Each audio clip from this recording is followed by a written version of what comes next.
माँ दुर्गा आदि शक्ति का अवतार। बहुत प्राचीन समय की बात है, जब सृष्टि में अधर्म और अराजकता का बोलबाला था। राक्षसों का राजा महिषासुर अपनी शक्ति और तपस्या के बल पर अमरता का वरदान प्राप्त करना चाहता था। उसने ब्रह्मा जी से वरदान मांगा कि कोई भी देवता, असुर या मानव उसे मार न सके। ब्रह्मा जी ने उसे यह वरदान दे दिया, लेकिन एक शर्त के साथ, उसकी मृत्यु एक स्त्री के हाथों होगी। महिषासुर ने इस शर्त को एक मजाक समझा और अपने बल पर इतराने लगा। उसने तीनों लोकों में आतंक फैलाना शुरू कर दिया।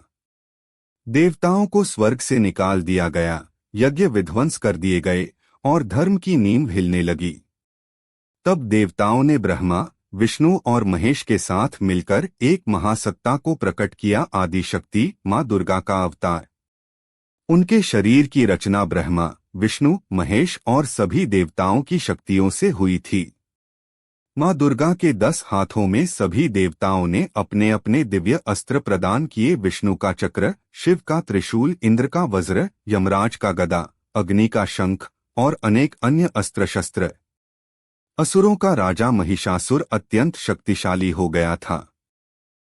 उसने ब्रह्मा जी से वरदान पाया था कि कोई भी देवता या पुरुष उसे नहीं मार सकता। इस अहंकार में वह तीनों लोकों में आतंक मचाने लगा।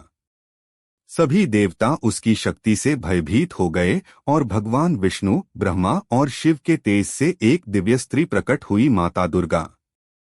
माता दुर्गा ने 10 भुजाओं में शस्त्र धारण किए और शेर पर सवार होकर महिषासुर से युद्ध किया।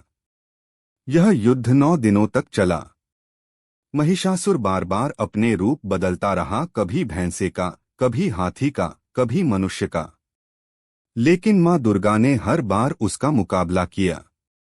अंततः जब महिषासुर भैंसे के रूप में उनके सामने आया, तो माँ ने त्रिशूल से उसे भूमि पर गिरा दिया और अपने सिंहासन से उस पर चढ़कर उसे मार डाला। इस प्रकार अधर्म का नाश हुआ और धर्म की स्थापना फिर से हुई।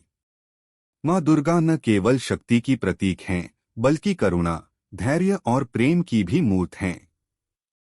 उनका अवतार यह सिखाता है कि जब अन्याय बढ़ता है, तब सृष्टि स्वयं उस अन्याय को मिटाने के लिए शक्ति को प्रकट करती है।